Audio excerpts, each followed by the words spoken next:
Го нарекуваат брак, но за десетици девојки од Северна Македонија тоа е всушност експлоатација завиена во културолошки норми. Присилните детски бракови станаа доминантна форма во трговијата со деца, скриено кривично дело кое на децата им ја краде слободата, безбедноста и иднината. Преку присилните бракови, сексуална и трудова експлоатација, децата стануваат жртви на злосторство направено од страна на возрастните, кои се повеќе земаат замав. Од 56 идентификувани жртви во Република Северна Македонија во последните 3 години, 15 биле деца, од кои половината, односно 7 на возраст од 13 до 17 години биле жртви по основ на присилен детски брак, вели Ана Бурагева Алексова, секретар на Националната комисија за борба против трговија со луѓе и илегална миграција во Република Северна Македонија.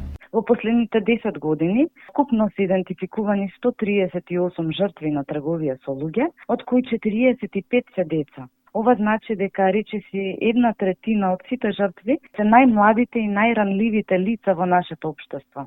Од тие 45 деца, 19 биле жртви на присилен детски брак, што дополнително ја нагласува сериозноста на проблемот и најчесто станува збор за девојчиња, а овие случаи се појавуваат во заедници со зголемена социјална и економска ранливост. Податоците покажуваат дека постои тренд на внатрешна трговија, односно експлоатацијата се врши во рамки на државата, што ја прави оваа појава уште потешко препознатлива и укажува дека присилните бракови не се само културен или социјален феномен, туку реалност која го нарушува основното право на децата, правото на образование, на слобода и на безбедност. Националната комисија за борба против трговија со луѓе и илегална миграција на Република Северна Македонија во соработка со заедничката програма на Советот на Европа и Европската Унија, хоризонтален инструмент за Западен Балкан и Турција, по препораките на експертското тело за акција против трговија со луѓе на Советот на Европа Грета, прави огромни напори за спречување на ова злосторство врз децата. Нашата заложба како национална комисија е токму тоа, да обезбедиме интегриран, континуиран и одржлив систем на заштита кој ќе ги стави децата во центарот на вниманието, не само како една ранлива група, туку како носители на правото на безбедно и достоинствено детство. Посочува Ева Илиевска, заменик национален координатор за борба против трговија со луѓе и илегална миграција на Република Северна Македонија. Во рамките на овие приоритети проведуваме континуирани обуки за полицијата, социјалните служби, образовниот кадар, како и за здравствените работници. Целта е јасна: навремено и точно препознавање на индикаторите за трговија со луѓе, деца, особено кај најреалнивите категории. Во тој контекст јакнеме меѓусекторската соработка преку системска координација на клучните министерства, но и граѓанскиот сектор. Клучна улога овде имаат и мобилните тимови кои работат на терен директно со семејствата во ризик. Нивната задача е рана детекција, едукација и идентификација на можни случаи на трговија со деца, вклучително и случаи на присилни детски бракови, кои во дел од заедниците, за жал, се уште се третираат како во наводници нормална практика. За жал, појавата на принудни детски бракови не се третира како трговија со деца, експлоатација и насилство, туку останува скриена зад параванот на обичаите, родовата улога и сиромаштијата, истакнува секретарката на Националната комисија за борба против трговија со луѓе и илегална миграција Бурагева Алексова, нагласувајќи дека токму социјалните и културолошките компоненти се основните причини за ова грозоморно злосторство врз децата. Најпрвен тука е сиромаштијата. Семејствата го гледаат детскиот брак како начин да ја обезбедат иднината на девојчето или како начин да добијат финансиска корист или друга имотна добивка. Социјалната исклученост, кога семејството и самото дете е целосно надвор од институционалниот систем, без документи, без образование, без пристап до здравство или други услуги, тоа дете станува невидливо за државата, а токму ваквите деца најлесно стануваат жртви. Недостатокот на образование, особено кај девојчињата, исто така има сериозна улога. Во средини каде образованието не се вреднува, многу често раниот брак е единствената опција што им се нуди на девојчињата. Од друга страна, мора да бидеме реални да го именуваме и културолошкиот фактор, традиционалните практики што се уште ја нормализираат идејата за девојче на 13 до 14 години да стапи во брак. Тоа е некоја практика, традиција не ја прави прифатлива, иако ја загрозува добросостојбата на детето. Исто така постои сериозен недостаток во информираност и кај децата и кај родителите. Голем дел од нив не знаат дека присилниот брак со дете е форма на трговија со луѓе и затоа не пријавуваат, не бараат помош и не препознаваат дека станува збор за жртва, ниту пак за кривично дело. Буквално тие бракови се договараат без да не знаат ни кадовот, ни со кого ќе стапат до така наречен брак. Раскажува од својата 20 годишна пракса поранешниот полициски началник при Министерството за внатрешни работи Љупчо Маркудов, кој директно бил вклучен во истрагите водени за спречување на трговија со луѓе, а денес како експерт-консултант активно делува за спречувањето на ова злосторство. Ќе ви кажеме еден случај, девојче ромка на возраст од неполни 13 години, беше мажена страна на родителите во Косово. И сега под изговор за организирање на веселба добиваат паричен износ во износ од некаси 3000 евра и детето нормално заминува во другото семејство во Косово. Меѓутоа тука ностоп плаче и бара се врати дома.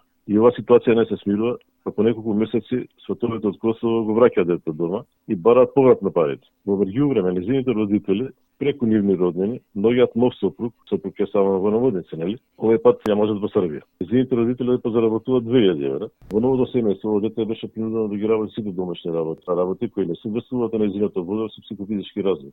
Често бива и физички казнувана. И така, морало да има и сексуални односи со младоженец кога бил полнолетен и со другите машки членови на семејството. Случајот го пријавува полиција блиска роднина на семејството. Во Србија беше спроведена истрага нормално со цел обезбедување и заштита на детето. Ето веднаш од страна на специализирани служби најпрво во Србија, потоа во Македонија беше згрижено. Детето сега е во згрижувачко семејство и се споравува. За жал, овие случаи на трговија со деца ги имаше многу. Најголемиот број беа деца во нашата држава. Но она што го сметам за особено поразително за нас како држава е фактот дека најголемиот број идентификуваните жртви беа деца. Најголем дел од жртвите на трговија со луѓе во Република Северна Македонија се деца, стои во последниот извештај на експертското тело на Советот на Европа Грета.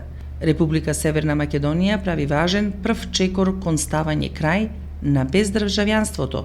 Сепак, третиот извештај на Грета укажува дека се уште има случаи на нерегистрирани деца во матичната книга на родени. Овие деца се ранливи на трговија со деца. За неполна година, од август 2019 до јули 2020, само во Скопје, мобилните тимови за поддршка на деца на улица идентификувале и помогнале на 362 деца на улица, потенцијални жртви на трговија со луѓе.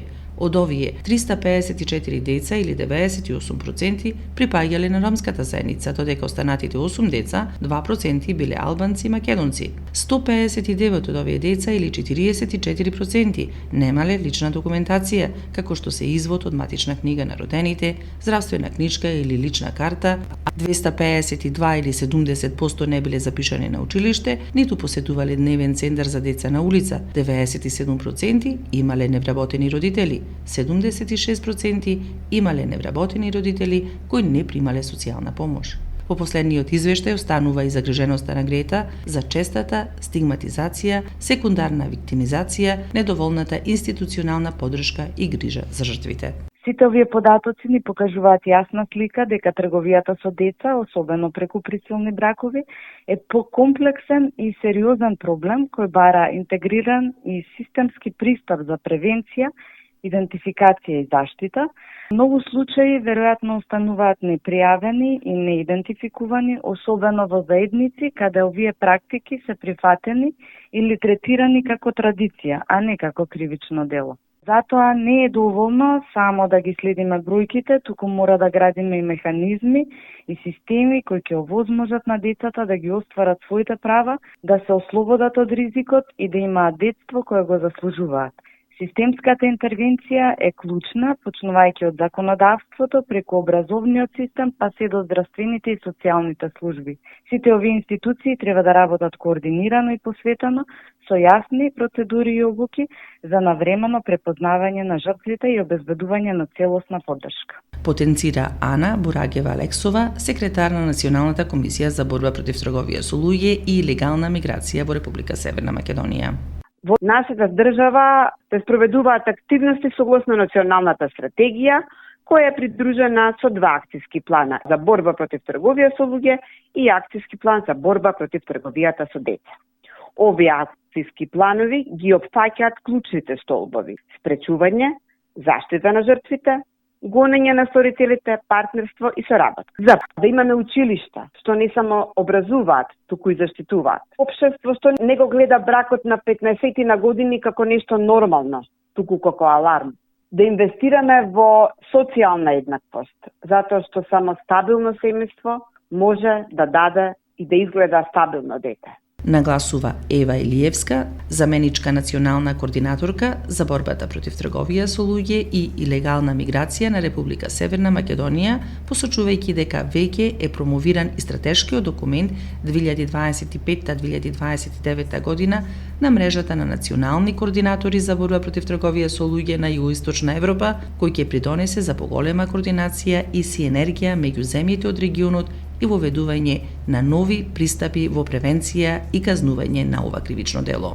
Љупчо Маркудов, експерт-консултант за трговија со луѓе и поранешен полициски началник при Министерството за внатрешни работи на Република Северна Македонија, во оваа насока додава: Сметам дека има уште многу да се работи на подигнување на свеста за опасности и негативните последици од евентуалното вовлекување во ланецот на трговија со луѓе. Она што можеме да го направиме е да спроведуваме разни прво превентивни, односно едукативни кампањи и кажување за негативните ефекти по развојот на децата од ваквата пракса.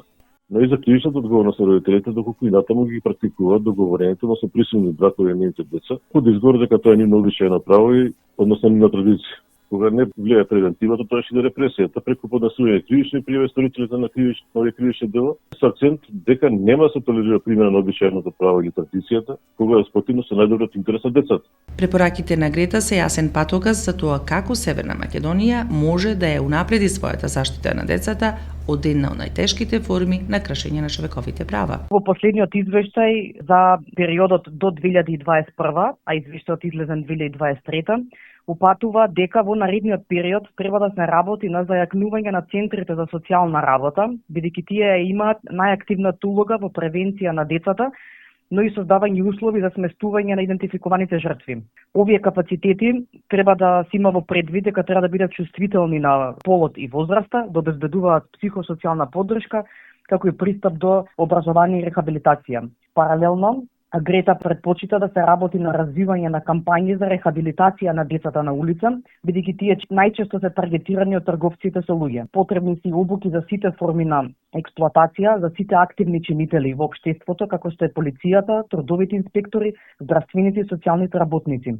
Овие обуки Грета смета дека треба да ги опфаќаат сите форми на експлоатација и особено скриените форми како што се принудните бракови. Мораме да работиме на јакнење на капацитетите на трудовите инспектори, бидејќи проблемот со децата на жртви на трговија со луѓе не е само за присилните бракови низ светот, туку сме сведоци дека многу често овие деца може да бидат жртви на трудова експлоатација. Така да морам да нагласам дека борбата против трговијата со луѓе бара долгорочна стратегија, социјална мобилизација и зајакнат институционален капацитет. Овие препораки на Грета се јасен патока за тоа како Северна Македонија може да ја унапреди својата заштита на децата на една од најтешките форми на кршење на нивните човекови права. Вели Маја Бошњаковска, контакт лице на Министерството за внатрешни работи во Грета од Република Северна Македонија. Република Северна Македонија е дел од Конвенцијата на Советот на Европа за акција против трговија со луѓе Грета, со која се обврзува да се бори против трговијата со луѓе, вклучително и против присилните детски бракови, како дел и од аспирациите за пристапување во Европската Унија. Во оваа рамка Европската Унија и Советот на Европа активно се вклучени во Европската заедничка акција за борба против трговија со луѓе во Република Северна Македонија и мисијата за спречување и борба против трговија со луѓе преку поддршка на властите во подобрување на законодавството, политиката и практиката за подигнување на свеста за ефикасна борба против трговија со луѓе и заштита на правата на жртвите на трговија со луѓе во согласност со европските стандарди. И токму во таа насока, со цел превенирање и подигнување на свеста за спречување на трговија со деца, за да се надминат предизвиците и да се преземе акција во борба против трговијата со деца, со акцент на присилните детски бракови, Советот на Европа и Европската Унија активно ја спроведуваат акцијата за екнување на активностите против трговија со луѓе во Северна Македонија. Акцијата е дел од програмската рамка на Европската Унија и Советот на Европа Хоризонтален инструмент за Западен Балкан и Турција 3, која има за цел да им помогне на корисниците во Југоисточна Европа да се усогласат со стандардите на Советот на Европа и правото на Европската Унија во рамките на процесот на проширување. Минатата година медиумот Радио Пела, поддржан од Европската Унија и Советот на Европа, ја спроведе иницијативата Промени го мислењето, остани надвор од Мајкевсаниот круг преку радиодрама и театарска представа насловена Мајкевсан круг. Театарската представа беше прикажана во Пелагонија, а кон крајот на декември оваа година представата ќе биде прикажана и во Скопје. Представата има за цел да овозможи по пристапен начин заедницата да препознае, открие и алармира за појавата на присилни детски бракови. Таа вклучува приказни за борба против невитливите синџири што ги држат жртвите на присилни бракови и трговија со луѓе, за подигнување на јавната свест кај локалната заедница за борба против трговија со луѓе и присилни детски бракови. Република Северна Македонија и оваа година се вклучува во одбележувањето на Светскиот ден против трговијата со луѓе 30 јули, востановен од Генералното собрание на Обединетите нации со надеж дека ќе се прекине мајкевсаниот круг на трговија со деца за присилни детски бракови. Се додека ниту едно дете повеќе е тргувано под маската на традицијата, борбата мора да продолжи. Не само како законска, туку исто така и како морална обврска. Оваа медиумска сторија е изработена со финансиска поддршка на Европската Унија и Советот на Европа. Незината содржина е единствена одговорност на авторите. Изразените ставови во никој случај не може да се смета дека го одразуваат официјалното мислење на Европската Унија или на Советот на Европа.